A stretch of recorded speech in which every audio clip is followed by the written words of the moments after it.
Candidates हैं, हमने उनसे एक एक के को फ़ोन करके हमने उनकी रिक्वायरमेंट पूछी है।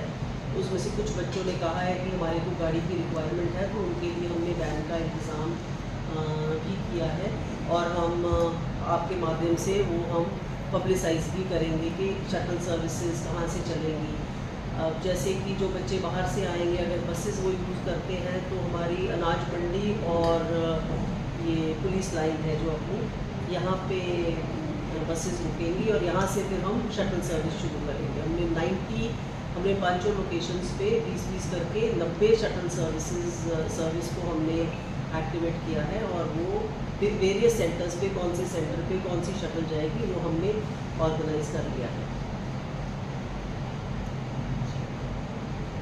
ड्यूटी मजिस्ट्रेट्स लगा दिए हैं सारी जगह और अनइंटरप्टेड पावर सप्लाई का कर दिया है। इसके अलावा जो मेडिकल हेल्प है, हमने 8 एम्बुलेंसेज आइडेंटिफाई कर ली हैं और हमने नंबर भी शेयर कर दिया है कि अगर किसी इन्विजिलेटर को या सेंटर स्टूडेंट को कोई बच्चा बीमार हो जाता है, एंजाइटी हो जाती है या कोई और किसी तरीके की कोई इलनेस है किसी बच्चे को या किसी कैंडिडेट को, तो उसके लिए 8 एम्बुलेंसेज का प्रावधान हमने कर दिया है और इमीडिएटली मेडिकल हेल्प उसको पहुँच जाएगी। तो इसके अलावा फिर जो पुलिस डिप्लॉयमेंट है वो एसपी साहब आपको ठीक कर देते हैं। मुझे तो मैडम ने सारी बातें बताई गई हैं। मैं थोड़ा सा इसमें ऐड कर देता हूँ कि तकरीबन लोकेशन पे हमारे 38 सेंटर जहाँ पे CAT एग्ज़ाम 24 और 28 जुलाई को होगा, तो पुलिस डिप्लॉयमेंट 25 तारीख से ही शुरू हो जाएगी और कुछ जगह हमने नाके लगाए हैं जहाँ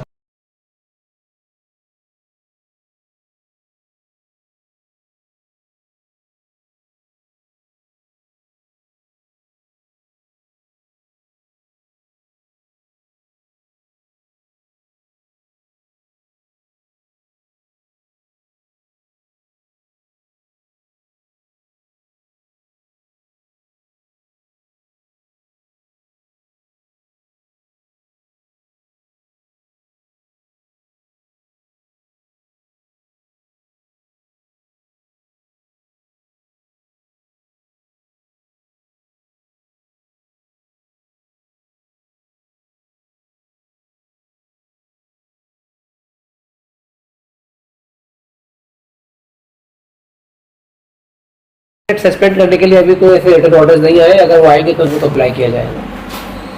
आपकी कल की वीडियो में बहुत अच्छी जानकारी,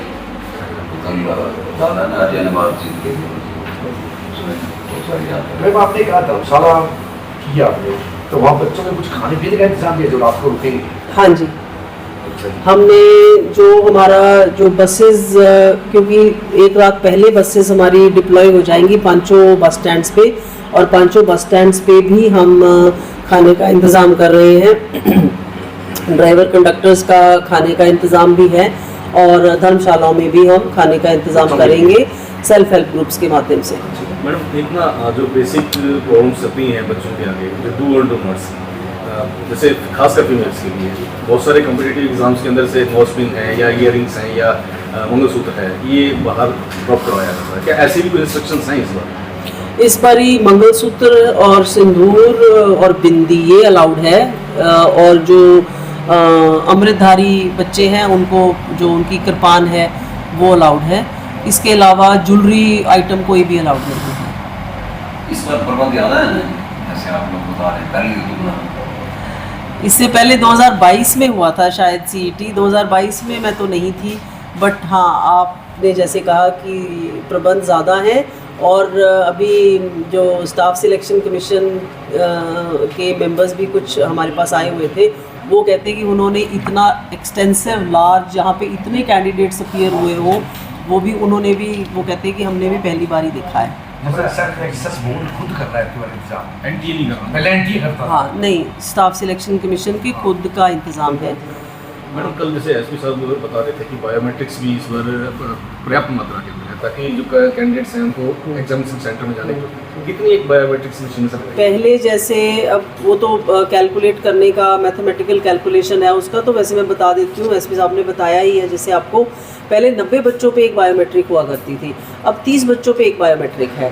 तो एक क्लासरूम में 24 बच्चे होते हैं, तो मतलब आप अप्रॉक्सीमेटली देख लो कि अगर एक सेंटर में 6 कमरे हैं तो 6 बायोमेट्रिक होंगी अंदाज़न।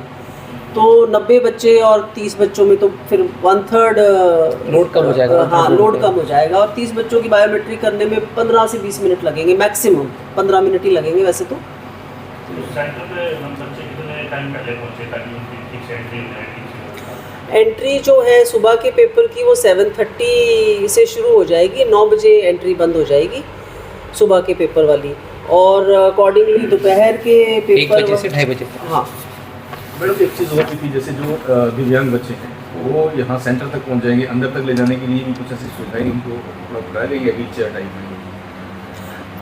जो जैसे लोकोमोटर डिसेबिलिटी है तो व्हील चेयर्स तो होंगी उनके पास, नहीं तो हम भी प्रोविज़न कर देंगे व्हील चेयर का। और बाकी कुछ ऐसे स्पेशली एबल्ड कैंडिडेट्स रहते हैं जिनको कि एग्ज़ाम सेंटर में भी अलाउ करना होता है, जो कि देख नहीं सकते या जो कि जिसकी किसी की बाजू नहीं है, तो वो तो फिर उनके अटेंडेंट तो साथ रहता ही है। तो बाकी जहाँ पे एग्ज़ाम में साथ में सपोर्ट अलाउड नहीं है तो वहाँ पे तो नहीं जाएंगे। प्रेस या आपकी सारी बढ़िया मैनेजमेंट को नज़दीक से देख सकें, ऐसे प्रबंध भी सहूलियत हमें मिलेगी कोई? ऐसे सेंट्रलाइज्ड लोकेशन तो हमने कोई ऐसा नहीं किया, बट अगर जैमर्स लग जाएंगे फिर तो आपको पता ही है कि वहाँ पे तो कुछ नहीं अलाउ होगा। हाँ, सेंटर के बाहर ऑब्वियसली। एसपी साहब की ने वीडियो में जिज्ञासा बढ़ा रखी है, इतने सारे प्रबंधों का इन्होंने जिक्र किया। कल ये वीडियो आया है 4:30 में, अच्छा। वायरल भी बहुत हो गया एसपी साहब का वीडियो, तो उससे तो हमें जिज्ञासा है ये देखने की भी बात। नहीं, मोबाइल तो हमारे भी काम नहीं करेंगे जब जैमर होगा तो। मैडम उसमें जैमर है, लेकिन हम वहाँ से फुटेज तो ले सकते हैं। फोटो ले सकते हैं, रिकॉर्ड करके सूचनाओं को वेरीफाई करने के लिए रिकॉर्ड करके। अब कई बार क्या होता है, सूचना आ गई कि फलाना सेंटर पे कोई लीकेज हो गया, अब उसको प्रशासनिक तौर पर वेरीफाई करेंगे, कैसे करेंगे, किससे कांटेक्ट करेंगे? इसमें मैं आप लोग तो बिजी होंगे। थोड़ा सा ऐड करना चाहूँगा कि जैसे मीडिया मॉनिटरिंग के लिए DPRO साहब के नेतृत्व में एक सेल का गठन किया गया है जो social media, electronic media, print media इत्यादि को लगातार चेक करते रहेंगे, क्योंकि कई बार क्या होता है कि घटना कुछ होती नहीं है लेकिन उसको फिर वो शेयर कर दिया जाता है। तो निवेदन सभी अपने पत्रकार बंधुओं से भी है कि भाई अगर कोई प्रकार की इस प्रकार की बात आती है तो पहले आधिकारिक उसकी पुष्टि करवा लें। और DPRO साहब के नेतृत्व में मीडिया मॉनिटरिंग सेल भी है, तो आप एक बार DPRO साहब को कॉन्टैक्ट कर लेंगे, फिर वो कंफर्म करके आपके साथ शेयर कर लेंगे। वरना रूमर मॉन्गरिंग जो होता है वो अननेसेसरीली फिर पैनिक क्रिएट करता है। वो आज मैंने इसके जो एसपी साहब ने बताया इसके साथ मैं और भी ऐड कर देती हूँ कि ड्यूटी मजिस्ट्रेट्स को भी हमने ये अलाउ किया है कि जैसे ही कोई अगर आपके सेंटर पे ऐसा कोई इशू अराइज होता है तो उसका इमीडिएटली उसको वेरीफाई करो, या तो उसको रिबट करो या फिर उसको क्लैरिफाई करो या उसको सलूशन निकालो और उसको एड्रेस करो। तो क्योंकि ड्यूटी मजिस्ट्रेट्स के पास तो फ़ोन रहेगा। कुल कितने ड्यूटी मजिस्ट्रेट्स किए और कितने में रखे हैं? 31 लोकेशंस पे 31 ड्यूटी मजिस्ट्रेट्स हैं और 5 रिजर्व में हैं और 5 बस स्टैंड पे।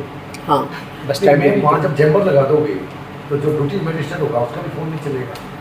उसका बाहर तो चलेगा। ड्यूटी मजिस्ट्रेट का काम सेंटर में के अंदर तो नहीं है, उसका काम तो लॉ एंड ऑर्डर का काम है अराउंड द एरिया। उसका फ़ोन अलाउड है बिकॉज उसका फ़ोन तो अलाउ करना है। कितने एरिया में काम करेगा?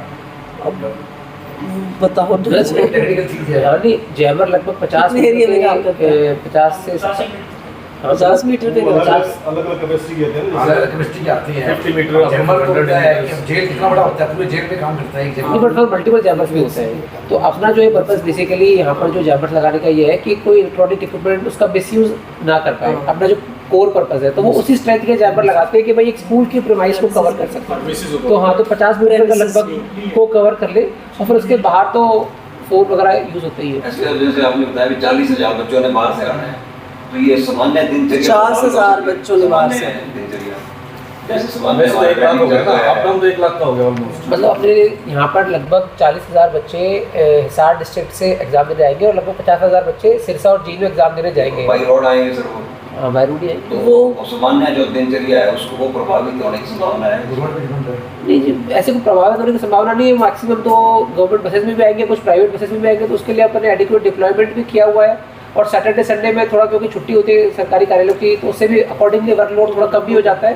तो 4 शिफ्टों में आएंगे, मतलब ऐसे नहीं 26 को भी 2 शिफ्ट है, 27 को भी 2 शिफ्ट है, तो एक डिस्ट्रिक्ट में तो काफ़ी स्पेस होती है, तो इतना कोई इशू वाली बात नहीं है।